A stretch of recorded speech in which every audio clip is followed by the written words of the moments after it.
प्रह्लादतार्क्ष्य बलिशुक्र नमुच्यनन्त लक्ष्मीमृकण्डमुनि वासुकिहे व्यमानम् कासारभूत महदाह्वय दिव्यसूरि सम्मर्दनोत्सुकमहं शरणं प्रपद्ये ஆழ்வார்கள் வாழி அருளிச் செயல் வாழி தாழ்வாதுமில் குறவர்தாம் வாழி ஏழ்வாறுமொய்ய அவர்கள் உரைத்தவைகள் தாம் வாழி செய்யமறை தன்னுடனே சேர்ந்து ஸ்ரீமத் கௌஷிகவார்த்தீந்தும் ஷீலாதி குணசாகரம் ஸ்ரீமத்வனாத்ய சத்புத்திரம் வரதார்யமஹம் பஜே.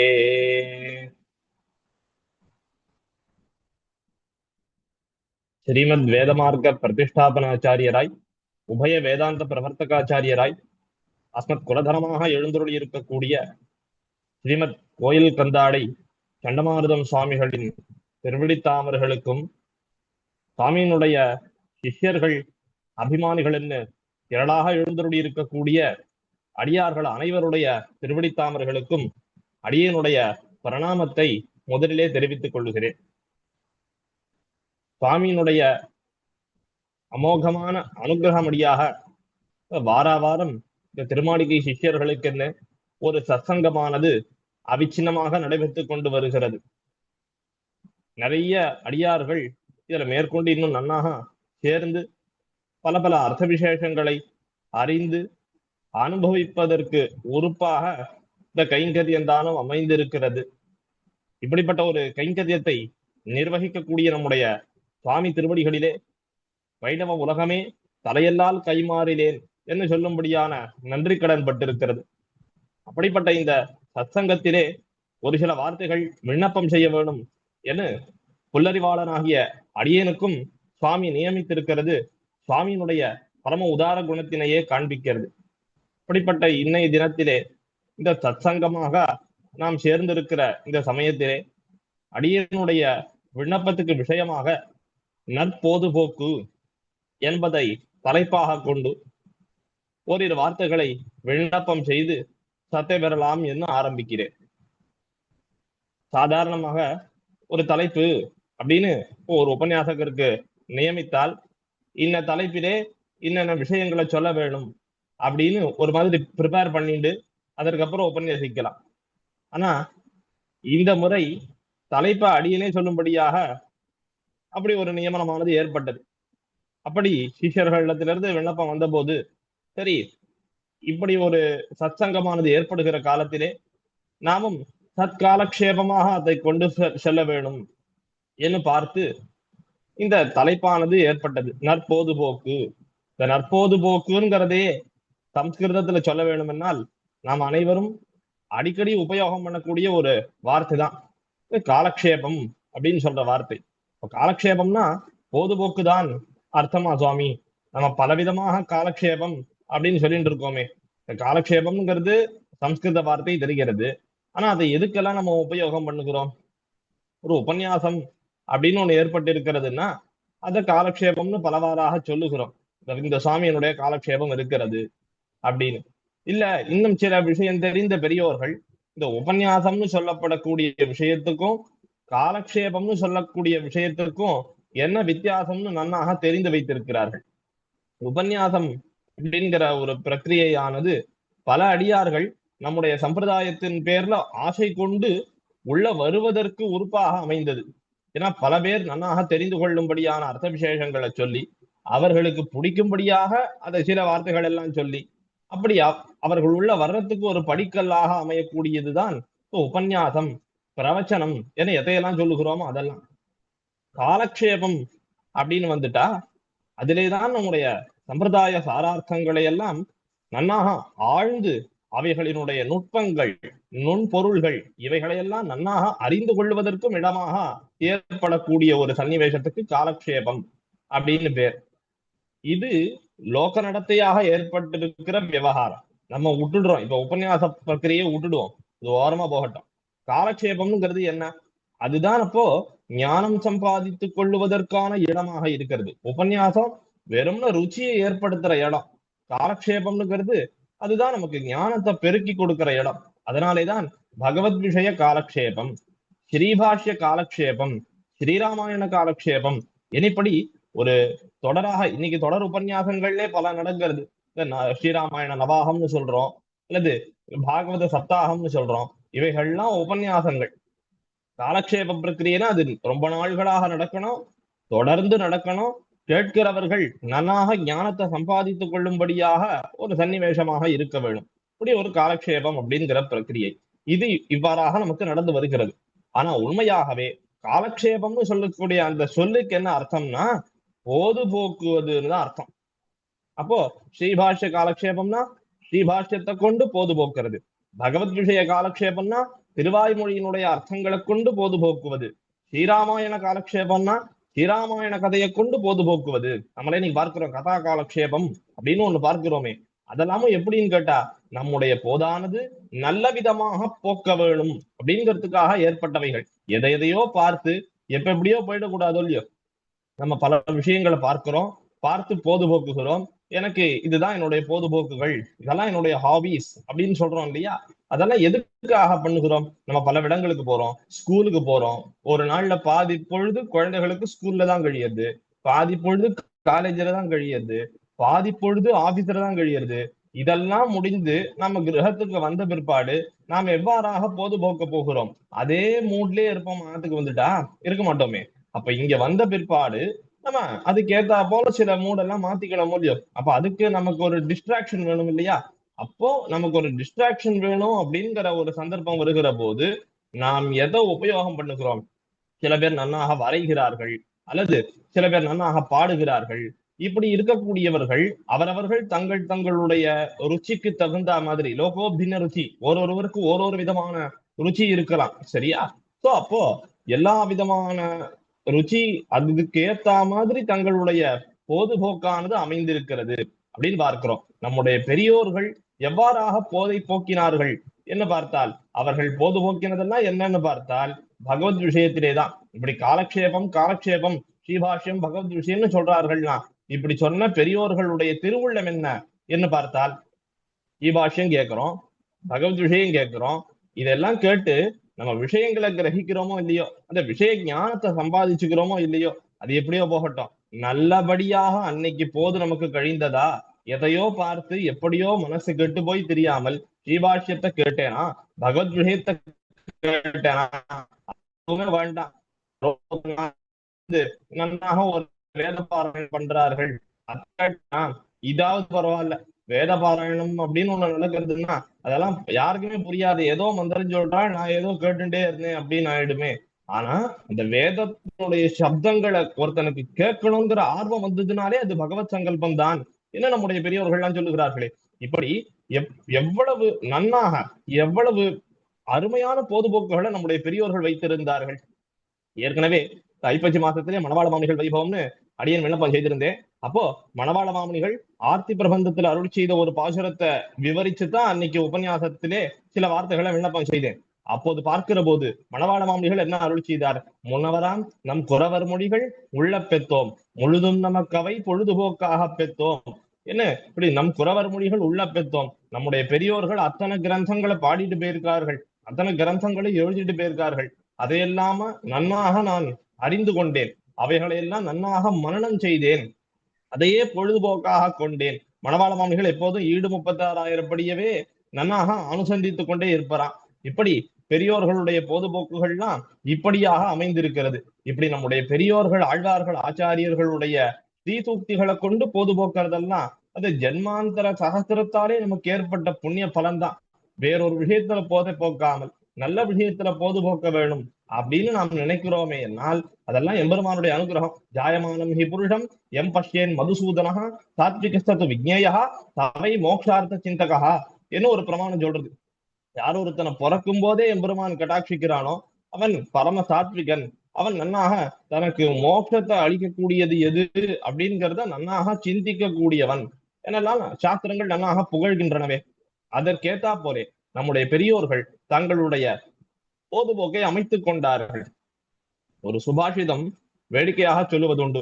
காவிய சாஸ்திர வினோதேன காலோ கச்சதி தீமதாம் அன்னேஷாம் து மனுஷியானாம் நித்ரையா கலகேனவா அப்படின்னு இந்த சாஸ்திரம் படித்த ஞானவான்கள், தீமதாம், தீனாலே ஞானம்னு அர்த்தம். இப்ப ஞானவான்களுடைய காலமானது எப்படி செல்லுகிறதுன்னா, காவிய சாஸ்திர வினோதேன, அவர்கள் இந்த சம்ஸ்கிருத காவியங்களை எல்லாம் எடுத்து விசாரம் பண்றார்கள், சாஸ்திரங்களை எல்லாம் எடுத்து விசாரம் பண்றார்கள். அக்காலத்திலே திருவரங்கம் பெரிய கோயிலிலே சந்தியாமட்டம் அப்படின்னு ஒரு இடம் இருந்தது.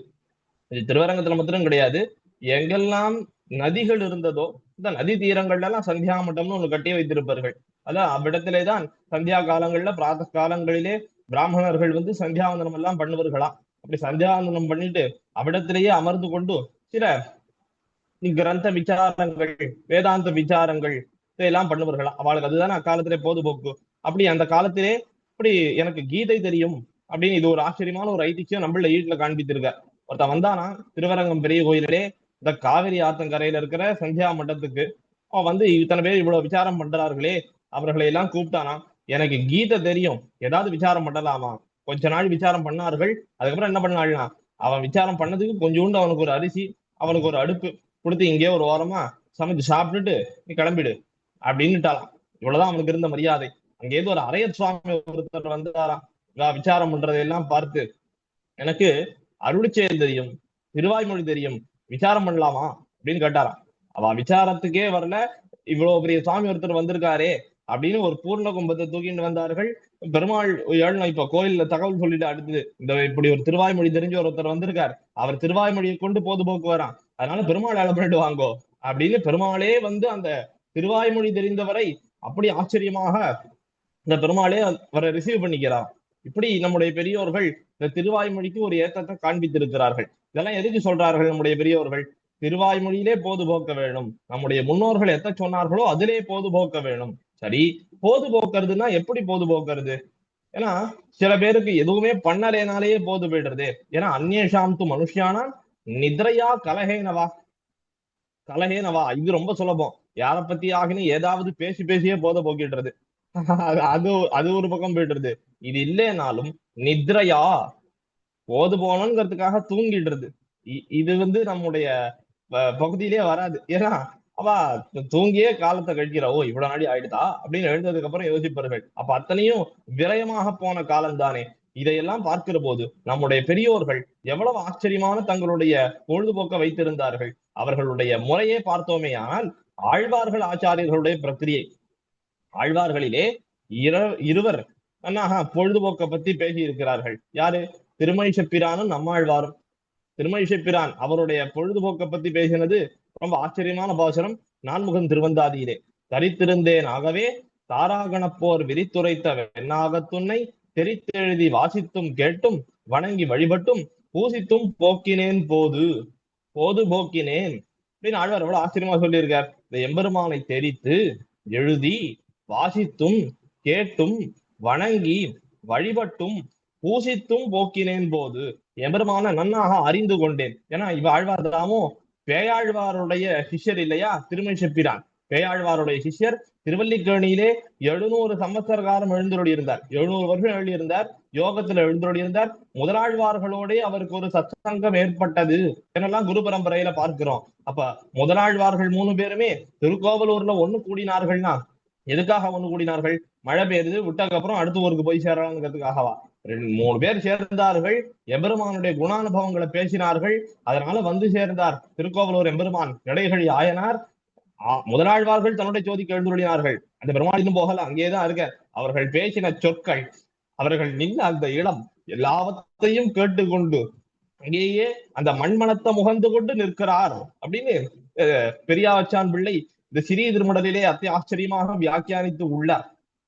அவ்வளவு ஆச்சரியமாக அந்த எம்பெருமான் நிற்கிறான் என்று சொன்னால் அந்த முதலாழ்வார்கள் மூவரும் பேசிக்கொண்ட அந்த பேச்சுகள் அவர்களோட சேர்ந்தவர் தானே இந்த திருமழிசப்பிரான்.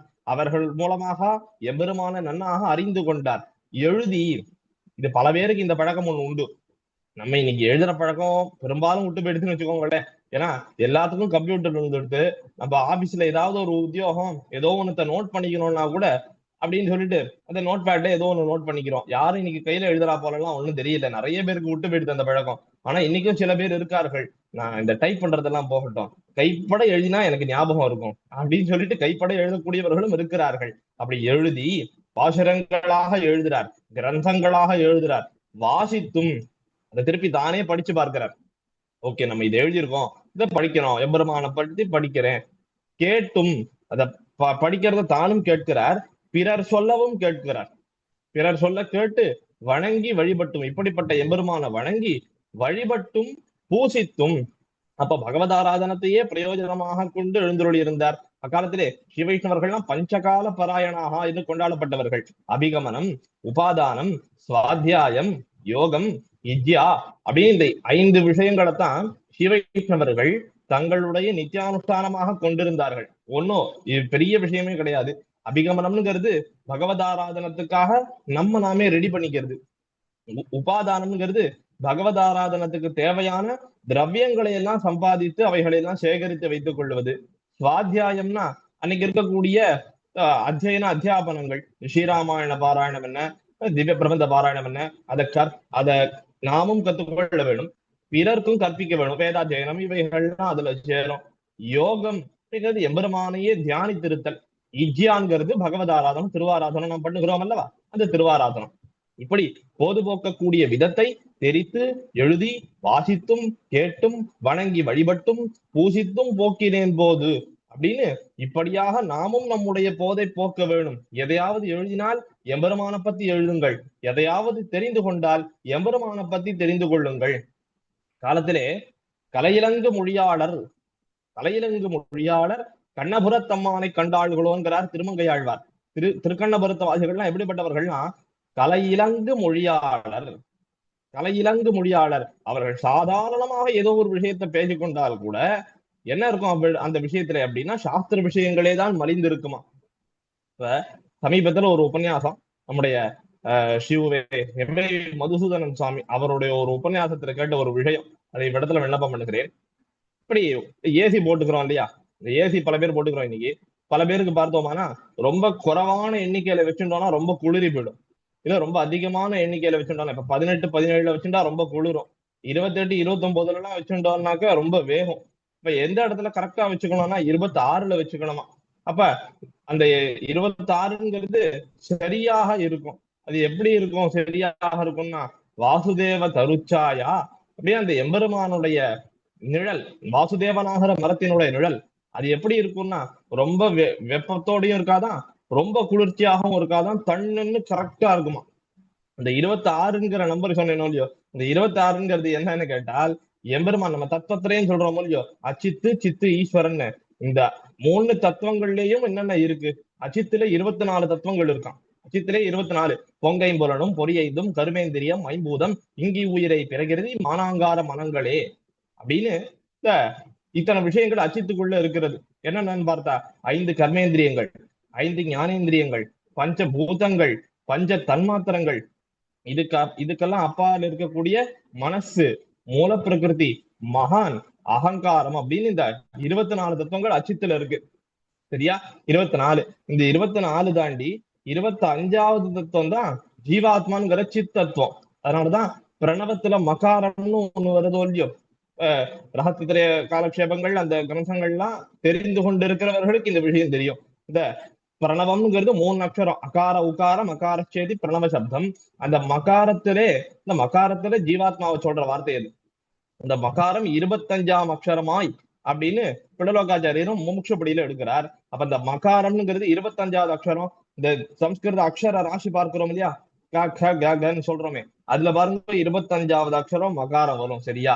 இந்த அதனால 25வது தத்துவம் மகார சப்தத்தாலே சொல்லப்படுகிற சித்துங்கிற ஜீவாத்மா. சித்து ஜீவாத்மா மட்டும்தான், அதுக்குள்ள தத்துவங்கள்லாம் கிடையாது.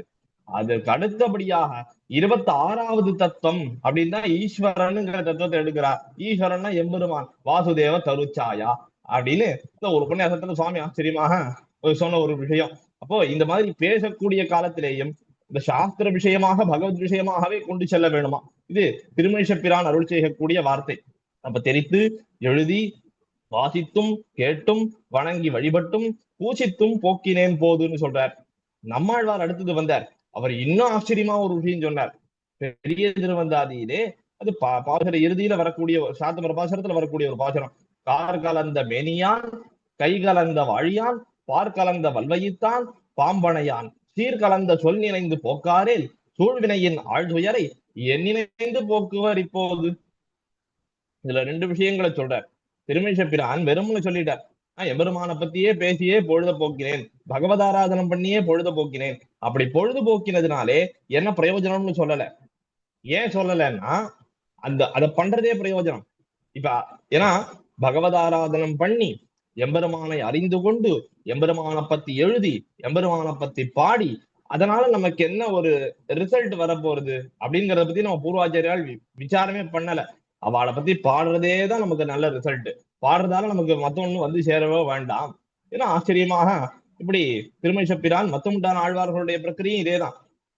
ஆழ்வார் என்ன சொல்றார், கார் கலந்த மேனியான் எம்பெருமானுடைய திருமேனி நன்னாக மேகம் நீருண்ட மேகம் போன்னு கருத்த திருமேனியுடையவன், கை கலந்த ஆழியான் இந்த திருக்கரத்திலே சக்கரத்தை நன்னாக பிடித்திருக்கிறவன், பார்க்கலந்த வல்வையித்தான் பாம்பனையான், இப்படி இருக்கக்கூடிய எம்பெருமானுடைய சீர் கலந்த சொல். சீர்னாலே திருக்கல்யாண குணங்கள் அப்படின்னு அர்த்தம். அப்ப அந்த திருக்கல்யாண குணங்களோட கூடினதான அந்த எம்பெருமான பத்தினதான சொற்கள் அவைகளையே நினைத்து போக்காரேல் பொழுத போக்கலைன்னா சூழ்வினையின் ஆழ்துயரை, நம்ம சூழ்ந்திருக்கக்கூடிய பாப கர்மங்களாலே ஏற்படக்கூடிய பாபங்களை எல்லாம் எண்ணிணைந்து போக்குவர். எதை நினைச்சு போக்குறது? எம்பெருமானுடைய அந்த குணங்களையே நினைத்துதானே நம்முடைய பாபங்களை நாம் போக்க வேணும். வேற எதை நினைத்து நம்முடைய பாபங்கள் போகும் அப்படின்னு இதுக்கு ஒரு அர்த்தம். மற்றொரு அர்த்தம், ரொம்ப ஆச்சரியமான ஒரு அர்த்தம் இருக்கு. ஏன்னா சீர்கலந்து சொல்லிணைந்து போக்காரேல் சூழ்வினையின் ஆழ்துயரை எண்ணிணைந்து போக்குவர் அப்படிங்கிறது ஒரு அர்த்தம். மத்தொன்னு என்னன்னா, சீர்கலந்த சொல்லிணைந்து போக்காரேல் இப்போது எண்ணிணைந்து போக்குவர். பாவம் தொலைறது கிடக்கட்டும், அது பாவம் தொலைறது தொலையாம போறது எப்படியோ போறது, அதை பத்தி பிரச்சனை கிடையாது. இந்த போதை எப்படியாவது போக்கி ஆகணுமே. ஒண்ணுமே பண்ணாம யாராலையாவது போது போக்க முடியுமா? எதையாவது நினைக்கணும் இல்லையோ. இப்படியே உட்காந்துட்டு இப்ப அப்படின்னு பேசிட்டு இருக்கேன், ஒரு கொஞ்ச நாளைக்கு பேசுறதே நிறுத்திட்டு அமைதியா ஒரு அரை மணி காலம் உட்காரணும்னா கூட உட்காந்துருவேன். அதுல எந்த விசாரமும் கிடையாது. மனசு அந்த மாதிரி அமைதியா இருக்குமோ? இருக்கவே இருக்காது. கைய காலை கூட அசைக்காம இப்படி கட்டி போட்டா மாதிரி உட்காந்துக்கலாம். மனசு அப்படி இருக்காது. அப்ப எம்பெருமான நினைச்சுட்டே இருக்கணும் இல்லையோ. அப்படி எம்பெருமான நினைத்துதானே அந்த போத போக்க வேணும். உங்களுக்கு பாவம் போகணுங்கிறதுக்காகலாம் நீங்க வந்து எம்பெருமான நினைக்க வேண்டாம், அதெல்லாம் பின்னாடி போட்டோம். ஆனா பொழுத போக்கணும்னா எம்பெருமான நினைத்து கொண்டுதான் போத போக்க வேணும். இது நம்மாழ்வார் அருள் செய்கிற வார்த்தை. இப்போது என் நினைந்து போக்குவர். இப்ப இந்த பொழுது எப்படி போக்க போற? எம்பெருமான பத்தி நினைக்கலைன்னா இந்த பொழுது எப்படி போக்குவ அப்படின்னு கேட்கிறார் ஆழ்வார். ஆனா உலகத்துல அப்படியா நம்ம பொழுதுபோக்கின்னு இருக்கோம்? ஒருவருக்கு ஒரு விதமான பொழுதுபோக்குகள். நிறைய கதை பேசுறோம், சூது சதுரங்கங்கள்லாம் ஆடுறோம், எல்லாம் பண்றோம். இப்படி சம்சாரிகள்லாம் இப்படி இருக்கா? இப்படி இருக்க செய்தே ஆழ்வார் எப்படி எம்பெருமான நினைத்தா மட்டும்தான் பொழுது போகும்னு நம்புறார். ஆழ்வார் எப்படின்னா தம்மவுக்கு மத்த யாரையும் நினைக்க கூடியவர். அக்காலத்துல வேடிக்கையா காஞ்சி பிரஜவாதி பயங்கர சுவாமி ஒரு கதை சொல்லுவாராம். என்ன கதை சொல்லுவார் அப்படின்னா, ராத்திரில நிறைய பேர் படுத்துப்பா இல்லையா, அவள்லாம் படுத்துக்கிறதுக்கு முன்னாடி ஒரு பரம வைதிகர் ஒருத்தர். அக்காலத்துல நல்லா ஆச்சாரசீலர்களாக இருந்த பெரியோர்கள் அவள் என்ன பண்ணுவாள்னா, ஒரு டம்ளர் தீர்த்தம் சாப்பிடணும்னா கூட கையை கொஞ்சம் சோதிச்சுண்டு அதுக்கப்புறம் தான் அந்த டம்ளர் எடுத்து தீர்த்தம் சாப்பிடுறது. அது மாதிரி எந்த பாத்திரத்துக்கா இருந்தாலும் இதே நியமம் தான். அந்த மாதிரிதான் இருந்தார்கள். இன்னைக்கும் பல பெரியோர்கள் அப்படி இருக்கிறார்கள். உடைய பாக்கிய விஷத்தாலே அப்படிப்பட்ட பெரியோர்களை இன்னைக்கு சேவிச்சுட்டு இருக்கோம். எல்லாம் ஒரு விதமான சுத்திக்கிரமம் தான். இது ஆச்சாரம் அப்படின்னு சொல்லி ஒதுக்கிறதுக்கு இது விஷயமே கிடையாது. எல்லாம் சுத்திக்கிரமம், கிளென்லினஸ், அப்படியே சானிடைசர்னு சொல்றோமே அது மாதிரி. அப்படி இருக்கக்கூடிய ஒரு சுவாமி அக்காலத்துல இருந்தார். அவர் என்ன பண்ணார், படுத்துக்கிறதுக்கு முன்னாடி தன்னுடைய தேவிகளை கூப்பிட்டார். சொம்புல தீர்த்தம் வைக்காத, கவுத்து வையி, தீர்த்தம் வேண்டாம், எனக்கு வேண்டாம், நீ சொம்ப என் தலைமாட்டுல கவுத்து வை, போறோம் வெள்ளி சொம்பு கவுத்து வை அப்படிங்கிறார். எப்போதும் தீர்த்தம் தானே கேட்பீர், இன்னைக்கு ஏன் தீர்த்தம் வேண்டாங்கிறீர்? இந்த ஊர்ல ரொம்ப திருட்டு பயமா இருக்கும், அதனால யாராலும் வந்து திருடன் திருடின்னு போயிடுவான், அதுக்காகத்தான் சொம்ப கவுத்து வைக்க சொல்றேன். சொம்ப கவுத்து வச்சா ரொம்ப சௌக்கியமாச்சே, தீர்த்தம் கூட பலுவா இருக்காது, எடுத்துன்னு போயிடுவானே. அப்படியே தீர்த்தம் இருந்ததுனாதான் கஷ்டமா அவருக்கு. ஏன்னா தன்னை மாதிரியே நினைச்சுட்டு இருக்காரு. தீர்த்தம் இருந்ததுன்னு வச்சுக்கோயேன், அவன் அப்படியே அதை சுத்தி பண்ணிட்டு எடுத்துன்னு போயிடுவான் சொம்ப.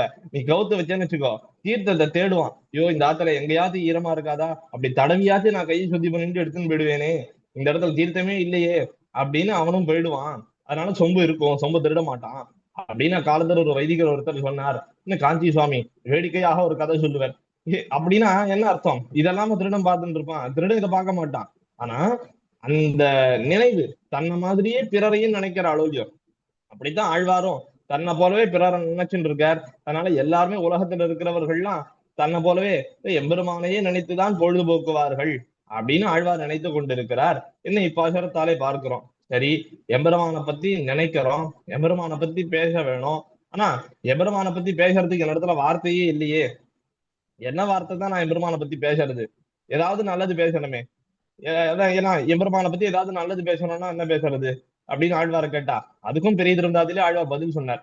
நீ எம்பெருமானை பத்தி பேசுன்னு தானே நான் சொன்னேன். நீ எம்பெருமானை பத்தி நல்லதா பேசுன்னு சொன்னேனா? திட்டுறதுக்காக எம்பெருமானை பத்தி சொல்லேன். சிசுபாலன்லாம் 100 தடவை கண்ணனை திட்டானா தெரியுமோ அப்படின்னு ஆழ்வார் கேட்கிறார். அமைக்கும் பொழுதுண்டே ஆராயில் நெஞ்சே இமைக்கும் பொழுதும் இடைச்சி குமைத்தீரங்கள் ஏசியே ஆயினும் ஈந்துழாய் மாயனையே பேசியே போக்காய் பிழை. எம்பெருமானை பத்தி பேசிதான் பொழுதுபோக்க வேணும். நீ அவனை திட்டியாகிற எம்பெருமானை பத்தி தான் பேச வேணும் அப்படின்னு சொல்றார். அமைக்கும் பொழுதுண்டே ஆராயில் நெஞ்சே, ஆராய்ந்து பார்த்தால் இமைக்கும் பொழுதும் அமைக்கும் பொழுதுண்டே. நன்னாக கண் இமைக்கக்கூடிய நேரத்துல கூட எம்பெருமானையும் நினைக்கணுமா? கண் இமைக்கக்கூடிய நேரத்திலே எம்பெருமானை பத்தியே பேசணுமா? ஆழ்வார் சாதிக்கிறார். ஏன்னா இப்படி கண் இமைக்கிற நேரத்துக்கெல்லாம் பகவத் அனுபவம் சித்திக்கணும்னா அதுக்கு நித்தியசூரிகளா தானே இருக்க வேணும். நித்தியசூரிகள் முக்தாத்மாக்களுக்கெல்லாம் அனிமிஷர்கள் அப்படின்னு ஒரு பேர் உண்டு. ஏன்னா அனிமிஷர்கள்னா அவள்லாம் கண் சிமிட்டவே மாட்டாளாம். ஏன்னா திருநாட்டிலே எம்பெருமானுக்கு என் வருமோ, ஏதாவது வந்துட போறதே, அரக்கர் அசுரர் போல்வார்லாம் திடீர்னு வந்துட போறாளே அப்படின்னு பயந்த வண்ணமே அப்படியே கண்ணை கூட சிமிட்டாத இந்த பரமதநாதனை ஜெயிச்சுட்டே இருக்காளாம் நித்திய சூரிகள்லாம். அப்படிலாம் யாராவது வந்துட போறாளான்னா பரமபதத்துக்கு யாரும் வரப்போறது இல்ல. பரமபதத்துல இருக்கிறவர்களுக்கே அத்தனை பரிவு இருக்குன்னு சொன்னா, இங்க அர்ச்சாவதாரத்து நடுவுல அத்தனை எம்பெருமான்களுக்கு கைங்கரியம் பண்ற நம்ம எவ்வளவு ஜாக்கிரதையா கைங்கரியம் பண்ணணும் அதையும் பார்த்துக்க வேண்டியது. அப்போ இந்த பரமபதத்துக்கு போனாதானே இமைக்கும் பொழுதும் பகவத் அனுபவம் கிடைக்கும் நமக்கு. சதாபஷ்யந்திங்கிற மாதிரி அங்க போனாதானே அந்த பகவத் அனுபவம் கிடைக்கும் அப்படின்னு ஆழ்வாரை கேட்டா, யாரு சொன்னா அதுக்கு பரமபதத்துக்கு எல்லாம் போகணும்னு தேவையில்லை. அதுக்கு பரமபதத்துக்கு எல்லாம் போக வேண்டாம். நீங்க என்ன பண்ணணும்னா இங்க இருந்த வண்ணமே பேசலாம். திட்டவாது திட்டுங்க எம்பெருமான. இடைச்சி குமைத்திரங்கள் ஏசியே ஆயினும். இந்த யசோதை கட்டினாள், தண்டித்தாள், அவனை கிண்டலாவது பண்ணுங்கோ. யசோதை கட்டினாள், வெண்ணெய் திருடினானா என்ன நந்தகோபுர இடத்துல இல்லாத வெண்ணையா? அடுத்தாத வெண்ணெய் தான் இந்த பெருமாள் திருடணுமா? வேற வேலையே கிடையாதா இவருக்கு? அப்படின்னாவது திட்டுங்கோ. ஏசியே ஆயினும் ஈந்துழாய் மாயனையே பேசியே போக்கு. அப்படின்னா இந்த பெருமானே திட்டவாது திட்டுங்கோ. திட்டியாவது போக்காய் பிழை. நீ எம்பெருமானை பத்தி பேசிதான் போத போக்க வேணும். அப்படி அல்லாமல் வேற எதையாவது பேசி போத போக்குவியானால் அது பிழைன்னே ஆழ்வார் சொல்றார். உடனே நம்ம கேட்கலாம், என்னது இப்படி ஆழ்வார் போய் எம்பெருமானை போய் திட்டுன்னு சொல்றாரு. இப்படி திட்டுன்னு சொன்னா அதனால ஏதாவது எம்பெருமான இடத்துல நாம் அபச்சாரப்பட்டோம் அப்படின்னு ஆகாதா என்று பார்த்தால், ஆழ்வார் திருவாய்மொழியிலே ஒரு இடத்துல திட்டியிருக்கார். ரொம்ப அற்புதமாக திட்டியிருக்கார். இந்த மாதிரி ஆழ்வார்களை போலே எம்பெருமானை திட்டுவதற்கு ஆட்களே கிடையாது. நம்ம பல பேர் பலவிதமான கஷ்டங்களை பட்டு இருக்கோம் வாழ்க்கையில. அப்படி கஷ்டப்படக்கூடிய காலத்திலே எம்பெருமானை திட்டுறோம். பகவானே ஒரு கண்ணே இல்லையா காதே இல்லையான்னு கேட்கிறோம் முடியும். அந்த மாதிரிலாம் திட்டக்கூடாது. ஆழ்வார் மாதிரி திட்டணும். ஆழ்வாருடைய பாசுரம் ஒண்ணுத்த போய் எம்பெருமான் திரும்ப விண்ணப்பம் பண்ணணும். அதுக்கு மேல பெரிய திட்டு எதுவுமே கிடையாது. ஏன்னா ஆழ்வார் அப்படி ஆச்சரியமாக சொல்லியிருக்கார். ஒரு பாசுரம் திருவாய்மொழியில சொல்றார். கடியன் கொடியன் நெடியமால் உலகங்கொண்ட வடியன் அறிவரு மேனி மாயத்தன் ஆகிலும் குடிய என்னெஞ்சம் அவனென்னே கிடக்கும் இல்லே துடிகள் இடைமட தோழி அன்னையன் செய்யிலே. ஆழ்வார் தெரிவிக்கிறார். எப்படி இவர் பெருமாளை திட்டுறதுக்காவது அவரை பத்தியே பேசுங்கன்னு சொல்றார் இவர் அப்படின்னா, அதுக்கு பதில் இந்த பாசுரத்துலதான் தெரியும். ஆழ்வார் தன்னுடைய தானான தன்மையை தவிர்ந்தார், பெண் தன்மையை அடைந்தார். அந்த பெண் தன்மையை அடைந்தார், பராங்குஷ நாயகியாக ஆனார். அந்த பராங்குஷ நாயகி அவளுக்கு என்ன பேச்சு நடந்துட்டு இருக்கு அப்படின்னு பார்த்தால், அந்த பராங்குஷ நாயகியினுடைய தோழி சொல்றா, எம்பெருமான் எம்பெருமான்னு எப்போதும் கஷ்டப்பட்டுட்டே இருக்கே, அவன் குணசாலியாக குணவானாக இருந்தானே, ஆனால் நீ எவ்வளவு கஷ்டப்பட்டு இருப்பியா?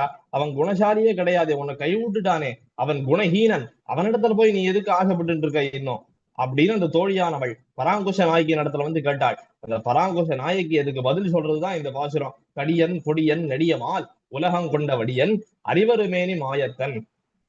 அந்த எபெருமான நான் தான் குணவான் குணசாலி அப்படின்னு கொண்டாடிட்டு இருக்கேன், நீதான் குணஹீனன் அப்படின்னு சொல்ற. இப்போ நீ குணஹீனன்னு சொல்றதாகவே இருக்கட்டும், அதை நீ சொல்லக்கூடாது, நான் தான் சொல்லணும். அந்த குணஹீனன்னு சொல்றதையும் நான் தான் சொல்லணும். சரி, உனக்கே தெரியறது இல்லையோ அப்ப குணஹீனன்னு, அப்புறம் எதுக்கு அவனிடத்துல ஈடுபடுகிறாய் அப்படின்னா, அவன் குணஹீனன் இல்லையோ அதனாலதான் ஈடுபடுறேன்னு ஆழ்வார். அதனால இப்படி ஈடுபடுவார் ஆழ்வார் அப்படின்னு கேட்டால், கடியன் கொடியன் நெடியமால் எபெருமானுடைய குணக்கேடுகளை எல்லாம் ஆழ்வார் சொல்றார். கடியன் தன் காரியத்தை சாதிச்சுக்கிறதுல மட்டும் அந்த பெருமான் குறியாக இருப்பான். தனக்கு விருப்பம் இருந்ததுன்னா யாரிடத்துல வேண்டுமானாலும் சேர்ந்து கொள்வான். அப்படிதான் என்னிடத்துல சேர்ந்துட்டான். கடியன் கொடியன் இப்படி என்னிடத்துல வந்து சேர்ந்தான். கொடியன் இப்படி நான் படக்கூடிய கஷ்டத்தை பார்க்காமல் கல்லஞ்சனா என்னை விட்டுட்டு போனான். நெடியமால் இப்படி போகிறானே எம்பெருமான் மிகவும் பெரியவன். அவன் எப்படிப்பட்டவன்னா, நன்னாக மேல் விழுந்து அனுகிரகத்தை பண்ணினான். அதுக்கப்புறம் பிரிந்து போகணும்னு போயிடுவான். அவன் பிரிஞ்சு போகும்போது பிரியாதே பிரியாதேன்னு அவனுடைய திருவடிகளை பிடிச்சுண்டால், அப்படி அவன் திருவடிகளை பிடிச்சுக்கலாம்னு நம்ம நினைப்போம். ஆனா நம்மளால பிடிச்சுக்க முடியாது.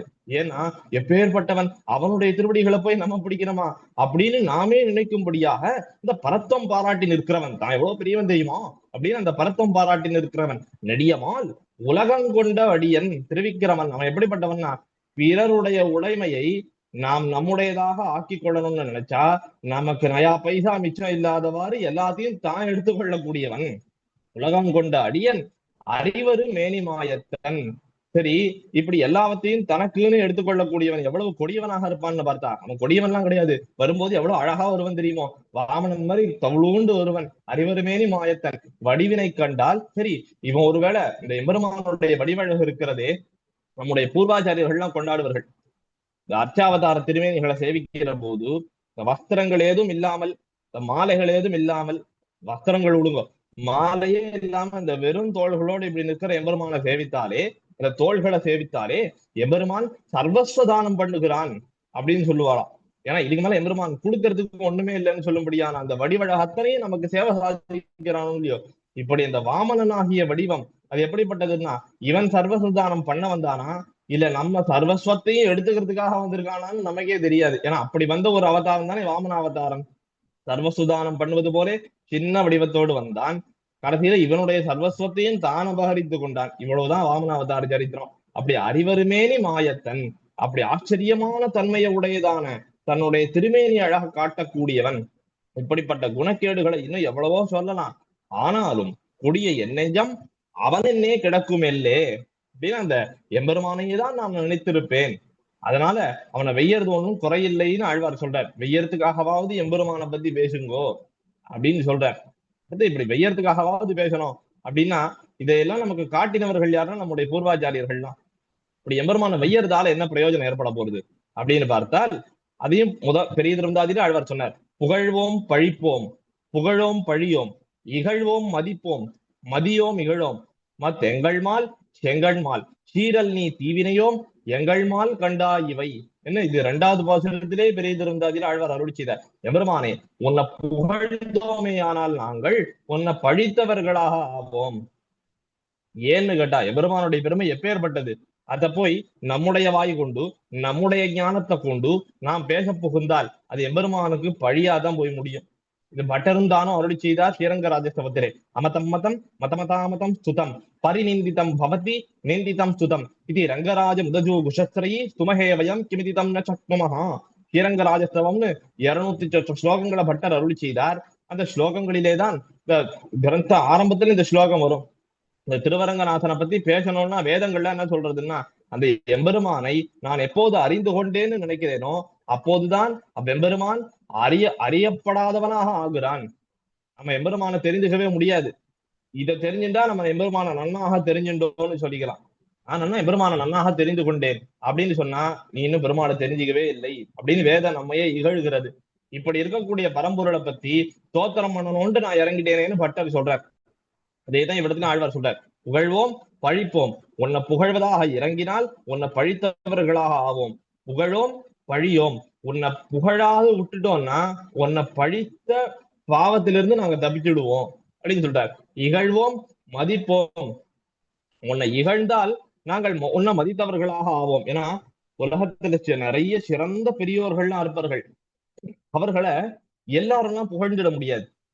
ஏன்னா எல்லாரும் புகழறார்கள் அப்படின்னா சில பேர் நல்ல சாத்விகமான சுபாவத்தை உடையவர்களாக இருப்பார்கள், சில பேர் தீய செயல்களை செய்யக்கூடியவர்களாக இருப்பார்கள். அப்ப இந்த தீய செயல்களை செய்யறவர்கள்லாம் அந்த வசந்த ஒரு வியக்தியை புகழறார்கள்னு வச்சுப்போமே. இந்த சாத்விகர்கள்லாம் என்ன சொல்லுவா, இவாளுக்கெல்லாமா இவர் தலைவரா இருக்கார் அப்படின்னு அடுத்தது சொல்லுவாளா இல்லையா? அப்போ இகழ்வோம் மதிப்போம், மதியோம் இகழோம், உன்னை மதிக்கலைன்னா நாங்க உன்னை இகழ்ந்தவர்களாக ஆக மாட்டோம். எங்கள்மால் செங்கண்மால் சீரல் நீ தீவினையோம். இப்படி செங்கண்மாலாக இருக்கிற எம்பெருமானே இப்படி ஆழ்வார் இப்படி சொன்ன உடனே எம்பெருமான் கண்ணெல்லாம் சிவந்து போயிடுதான். அப்படி சீரல் நீ தீவினை, சீரல் நீ எங்களை சீறி அருளாதே, தீவினையோம் எங்கள் மால் கண்டா இவை. அப்புறம் எதுக்கு உன்னை ஸ்தோத்திரம் பண்றேன்னா, எங்களுக்கு உன்னுடைய திருமேனி இடத்துல ஏற்பட்ட மாய மயக்கு, அதனாலே உன்னை ஸ்தோத்திரம் பண்ணினோம். என்னைப்படியாக ஆழ்வாருடைய அனுபவம், அந்த போதுபோக்கிலேதான ஆழ்வாருடைய அனுபவம் இவ்வாறாக அமைந்திருக்கிறது. அப்ப நம்ம என்ன பண்ணணும்னா, எம்பெருமானை பத்தி பேச வேணும், அந்த எம்பெருமானுடைய புகழை நன்னாக பாட வேணும். அதுக்கெல்லாம் நமக்கு வாய்க்கல்ல, அந்த மாதிரி புகழ பேசுவதற்கெல்லாம் நமக்கு ஞானம் இல்லைன்னா திட்டுறதுக்காகவது எம்பெருமான திட்ட வேணும். அப்படி நாம திட்டுறதுக்காகவாவது எம்பெருமான திட்டுறோம் அப்படின்னு கொண்டாலும் கூட, நம்முடைய வாக்கால ஒரு திட்டாத பூர்வாச்சாரியர்கள் எப்படி திட்டிருக்காளோ, ஆழ்வார்கள் எப்படி திட்டிருக்காளோ அந்த மாதிரி திட்டணும். ஏன்னா அதையெல்லாம் எம்பெருமான் நன்னாக திருச்செவி சாத்தி இருக்கிறான். ஏன்னா அவர்கள் சொல்லக்கூடிய அந்த காலத்திலே அப்படியாவது நம்முடைய போதானது போகி போகி இருக்கிறதே. ஏன்னா இப்படி எம்பெருமான பத்தி பேசி போதுபோக்க வேணும், அப்படி போதுபோக்கினால் நம்முடைய கர்மங்கள்லாம் தொலைந்து போகும், இப்படி எல்லாம் பாசுரங்கள் பாடினா நம்முடைய கர்மங்கள் தொலையும், இப்படியே ஆழ்வார்கள்லாம் பாடினா பாடுவதே பிரயோஜனம் என்று பாடினார்கள் அல்லவா. அப்படி நாம் தினந்தோறும் நம்முடைய வாழ்க்கையிலேயே எத்த குறித்து நம்முடைய பொழுதை கழிக்க வேணும் என்று பார்த்தால் எம்பெருமானுடைய செயல்கள். இந்த எம்பெருமானுடைய செயல்களை நாம் எவ்வாறு அறிந்து கொண்டோம்? ஆழ்வார் அருளி செயல்கள், ஆச்சாரியர்களுடைய கிரந்தங்கள், நம்முடைய ஆச்சாரியன் நமக்கு பண்ணி இருக்கக்கூடிய உபதேசங்கள், இப்படியாக நம்முடைய பொழுதை கழிக்க வேணும். அல்லது ஊர் வம்பு தும்புகளை எல்லாம் பேசி பொழுதை கழிக்கணுமான்னா நாம் அதையெல்லாம் கழிக்க வேண்டாம். ஏற்கனவே நம்மளை பத்தி பேசியே நிறைய பேர் ஊர் வம்பு தும்புகள்லாம் பேசிட்டு தான் இருப்பா. அவர்கள் பொழுதுகள்லாம் அப்படி கழிந்து கொண்டிருக்கிறது. அந்த மாதிரியாகப்பட்ட ஒரு விருத்தியில மட்டும் நம்ம ஈடுபடவே கூடாது. மணவாள வாங்குகள் என்னன்னு சொன்னார்? பின்னை ஒண்ணுதனில் நெஞ்சு பேராமல் பெற்றோம். என்ன முன்னவராம் நம் குறவர் மொழிகள் உள்ள பெற்றோம். நம்ம சம்பிரதாய கிரந்தங்களையும் தான் இப்படி சத்சங்கங்கள்லாம் ஏற்பட்டு அவைகளிலே அறிந்து கொள்வதற்கான வாய்ப்புகளை பெற வேணும். முழுதும் நம்ம கவை பொழுது போக்காக பெற்றோம், அவைகளையே பொழுதுபோக்காக கொள்ள வேணும். அடுத்துதான் முக்கியம், பின்னை ஒண்ணுதனில் நெஞ்சு பேராமல் பெற்றோம், வேறு ஒண்ணுத்துல பொழுதுபோக்காக வைத்துக் கொள்ள கூடாது. பிறர் மினுக்கம் பொறாமையிலா பெருமையும் பெற்றோமே, இதுதான் முக்கியம். ஏன்னா பிறரிடத்துல பொறாமைன்னு ஒண்ணு வந்துடுத்துனாலே நம்முடைய இந்த பொழுதுபோக்குங்கிறது ரொம்ப அடிபட்டு போயிடும். பிறர் விளக்கம் பொறாமைன்னு இருந்ததுன்னா பிறரை பத்தியே தான் நம்ம பேசிட்டு இருக்க போறோம். மத்தொன்னு, நம்ம பிறரை பத்தி பேசுறதுக்கு முன்னாடி நம்ம பத்தி நாம் பேசிக்கொள்ள வேணும். ஆச்சரியமா நம்முடைய பூர்வாச்சாரியர்கள் என்ன சொல்லுவா, தினந்தோறும் எம்பெருமான இடத்துல போய் எத்த சொல்ல வேணும் அப்படின்னு பார்த்தால், திருப்பல்லாடு சொல்லணும், திருப்பாவை சொல்லணும், ராமானுஜாதி சொல்லணும், ஆச்சாரியின் தனின்னு சொல்லணும், இதெல்லாம் இருக்கு. இதெல்லாம் சொல்ல வேண்டியதுதான், இல்லைன்னு சொல்லல. முக்கியமாக எது சொல்ல வேணும்னா, நம்முடைய தோஷங்களை எல்லாம் அனுசந்தானம் பண்ணி கொள்ள வேணும். ஸ்வதோஷானுசந்தானமும் நித்தியானுசந்தானம் தான். இது எந்த நித்தியானுசந்தான புஸ்தகத்திலயும் இருக்காது, நமக்கு தான் தெரியும். அதனால அந்த சதோஷானுசந்தானம்ங்கிறத பண்ணிக்கிறோம். ஆளவந்தார் எம்பெருமான இடத்துல சொல்றாரு, ந தர்ம நிஷ்டோஸ்மி நச்ச ஆத்மவேதி ந பக்தி மாம்ஸ்தோ சரணாரவிந்தே அகிஞ்சனஹா அனன்யகதி சரண்ய பாதமூலம் சரணம் பிரபத்தியே. நான் கர்மயோகம் பண்ணல, ஞான யோகம் பண்ணல, பக்தி யோகம் பண்ணல, என்னிடத்த கை முதலாக ஒரு உபாயத்தையும் நான் அனுஷ்டிக்கவில்லை, ஆனால் உன்ன ஒழிய எனக்கு வேற எந்த புகழும் இல்லைன்னு உன்னுடைய திருவடி தாமர்களை பத்தினேன்னு சொல்றாரு. இந்த ஸ்லோகத்தை நல்லா நோட் பண்ணிக்கோங்க. ந தர்ம நிஷ்டோஸ்மி நச்ச ஆத்மவேதி ந பக்திமாம் ஸ்வச்சரணாரவிந்தே அகிஞ்சனஹா அனன்யகதி சரண்ய பாதமூலம் சரணம் பிரபத்தியே. இனிமேலாம் தினந்தோறும் நம்ம சன்னதிக்கு போகிறோம், எம்பெருமான சேவிக்க போகிறோம் அப்படின்னா இந்த ஸ்லோகத்தை எம்பெருமான் திருமுன்னாக சொல்ல வேணும். ஏன்னா பல பாசுரங்கள் இருக்கு. இந்த பெருமாளை பார்த்தா இந்த பாசுரம் சொல்லுங்க. திருவல்லிக்கேணிக்கு போறோம், 5 எம்பெருமான்கள் எழுந்துள்ளி இருக்கிறார்கள். தலத்து பாசுரம் திருமங்கையாளர் பாடியிருக்கார், 5 பெருமாளுக்கு 5 பாசுரம் பாடியிருக்கார், மங்களாசாசனம் தான், குறையில்லை. ஆனால் நம்முடைய தோஷங்களை எல்லாம் எம்பெருமான இடத்துல சொல்லி, இப்படிப்பட்ட தோஷங்களை உடையவன் நான், குறைகளே வடிவானவன் நான், நீ குறையொன்னும் இல்லாத கோவிந்தன் இல்லையா, உன் திருவடிகளை தவிர எனக்கு வேறு புகழ் இல்லை அப்படிங்கிறதையும் அனுசந்தானம் பண்ணிக்கொள்ள வேணும். இப்படி அந்த ஸ்வதோஷானுசந்தானம்ங்கிறது நமக்கு நித்தியானுசந்தேயமாக நம்முடைய ஆச்சாரியர்கள் காட்டி கொடுத்திருக்கிறார்கள்ங்கும் போது பிறருடைய தோஷத்தை நாம எதுக்கு பேசணும்? அப்படியாக நம்முடைய போதானது கழியக்கூடாது. இப்படி நம்முடைய ஆச்சாரிய கைங்கரியத்திலேயும் பகவத் கைங்கரியத்திலேயும் நம்முடைய போது கழிய வேணும். நம்முடைய லௌகிக நிர்பந்தமடியாக இப்ப முதல்ல சொன்னா போலே பஞ்சகால பராயணாகான்ங்கிறதெல்லாம் இந்த காலத்துல நமக்கு சாத்தியமே இல்லாத போயிடுது. அப்படி இருக்கக்கூடிய காலத்திலேயும் நம்மளால ஆன அளவுக்கு திபதேச கைங்கரியங்களிலே ஈடுபட வேணும். எம்பெருமானுடைய அர்ச்சா விக்கிரகங்களெல்லாம் சேவிக்க வேணும். நன்னாக சேவித்து அந்த ஆச்சாரிய முகோல்லாசமுடியாக கைங்கரியம் பண்ண வேணும். இதுதான் முக்கியம். ஏன்னா நம்ம எங்க கைங்கரியம் பண்ணாலும் நாம் பண்ணுவதாக கிடையாது, நம்முடைய ஆச்சாரியனை முன்னிட்டு கொண்டுதான் கைங்கரியம் பண்ணணும். இது திபதேசத்துக்கு போறது மாத்திரம் கிடையாது, நாம் அன்றாடம் கிரகத்துல பண்ணக்கூடிய திருவாராதனமுமே கூட இந்த திருவாராதனத்திலேயே ஓரொரு உபச்சாரத்தை சமர்ப்பிக்கிற போதும், திருவாராதனம் ஆரம்பிக்கிறச்ச மட்டும் கிடையாது, ஓரொரு உபச்சாரத்தை சமர்ப்பிக்கிற போதும் என்னென்ன விண்ணப்பம் பண்ணுகிறோம் பெருமானிடத்திலே? சிம்ஹாசனத்தில் எழுந்துள்ள வேணும், திருமஞ்சனம் கண்டுருள் வேணும், இது இப்படி அலங்காராசனங்கள்லாம் எழுந்துருள் வேணும், நன்னாக திருப்போலகம் கண்டுருள் வேணும், இப்படி எல்லாம் விண்ணப்பம் பண்ணும்போது கூடவே ஒரு வார்த்தை சொல்றோம், ஆச்சாரியம் திருக்கரத்தாலே சமஸ்த உபச்சாரங்களையும் கண்டருள வேணும். அப்ப நம்ம எல்லாம் எப்படி இருக்கிறோம்னா, நம்ம ஆச்சாரியனுடைய திருவடி ஸ்தானத்துல இருந்து கொண்டுதான் இத்தனையும் பண்ணுகிறோம். அவர் இல்லைன்னா நம்ம யாருமே கிடையாது இன்னைக்கு. அப்போ அவர்களுடைய அந்த தினச்சரியா, அவர்கள் காட்டிக் கொடுத்த வழிதான் நம்மளுடைய தினச்சரியையாக நாம் பொதுபோக்கக்கூடிய வழியாக அமைந்திருக்க வேணும் என்று பார்க்கிறோம். இப்படி திவதேசங்களுக்கு போறது என்ன, அவகாசங்கள் கிடைக்கிற போதெல்லாம் ஆச்சாரிய சுவாமியை சின்ன தண்டம் சமர்ப்பிக்கிறது என்ன, இப்படித்தான் நம்முடைய பொழுதுபோக்கானது நற்போதுபோக்காக அமைந்திருக்க வேணும் என நம்முடைய பூர்வர்கள் காட்டிக் கொடுத்திருக்கிறார்கள். ஆக இன்னைய தினம் இந்த சத்சங்கத்திலே இந்த யதாமதி, யதாசக்தி, யதா அவகாசம், இப்படி ஒரு நற்போதுபோக்கு அப்படிங்கிற ஒரு விஷயத்தை எடுத்துக்கொண்டு அன்பர்களை ஆனந்திப்பித்து அடியேனும் ஆனந்தமடைந்து இந்த பொழுது நன்னாக நமக்கு கழிந்தது. இப்படி ஆச்சரியமாக நம்முடைய பொதுபோக்கானது எம்பெருமான் விஷயத்திலே செல்ல வேணும், ஆச்சாரியன் விஷயத்திலே செல்ல வேணும் என்ன பூங்கோவல் நாச்சியார், திருக்கோவலூர் ஆயனார் திருவிழித்தாமர்களிலே நாமும் பிரார்த்தித்துக் கொள்வோம். ஆக இன்னைய தினம் அடியன் விண்ணப்பம் செய்த இவ்விஷயங்களிலே ஏதேனும் குறைகள் இருக்குமேயானால் பெரியோர்கள் யாவரும் அடியனை திருத்தி பணிகொள்ள வேண்டுமாய் பிரார்த்தித்து அடியனுடைய இந்த உரையினை முடித்துக் கொள்ளுகிறேன். ஸ்ரீமதே ரம்மஜாமாதர் முனீந்திராய மகாத்மனே ஸ்ரீரங்கவாசனே பூயாது நித்யஸ்ரீ நித்யமங்கலம் சண்டமாருத வேதாந்த விஜயாதி சசூப்திபிஹி வேதாந்த ரக்ஷகாயாஸ்து மகாச்சாரியாய மங்களம். விஜாபனம் எதிதமத்யது மாமகீனம் அங்கீகுருஷ்ரே எதிராஜ தயாம்புராசே அக்ஞோயமாத்ம குணதேச விவர்ஜிதச்ச தஸ்மாதரண்ய சரணோ பவதீதி மத்வா. ஆழ்வார் திருவடிகளே சரணம், எம்பெருமானார் திருவடிகளே சரணம், ஜீயர் திருவடிகளே சரணம்.